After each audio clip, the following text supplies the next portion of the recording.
আশিক খুব একটা ভালো একটা তর্ক উত্থাপন করছে যে পৃথিবীর নাকি সব দেশগুলো নাকি সাগরের ধারে পরে আশিকে বলা যে আশিক আপনি প্রমাণ দেন। আশিক বলে ভাই স্যার আমাকে ইয়াদ দেন, এই গুগল দেন।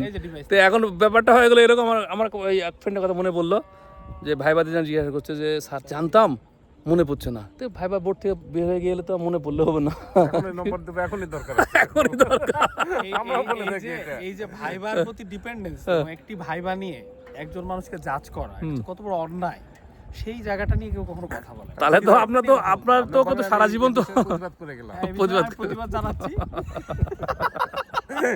প্রতিবাদ করে গেলাম এটা বলে না। তো মান্নান স্যার খুব উপভোগ করছে, মান্নান স্যার যাচ্ছে অবশ্যই খুব ভালো লাগছে। আরিপুরের খুব ভালো লাগছে, গোসল করলাম, প্রকৃতির দর্শন করলাম, আর আশিক তো বরাবরের মতো অনুধাবন করলাম, সবাই মন ব্যক্ত করলাম আর কি। আগামীতে আসার প্রত্যাশা রইলো।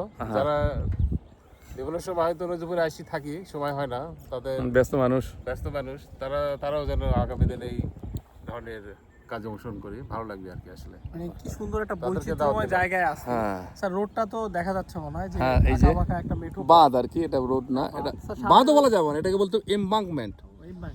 সিভিল ইঞ্জিনিয়ার যদি থাকে ওরা প্রতিবাদ করে, সমস্যা না, এটা বাঁধ না, এটা এমবাঙ্কমেন্ট। স্যার প্লিজ আপনি সামনে নদীর ভিউটা দেখেন কিভাবে।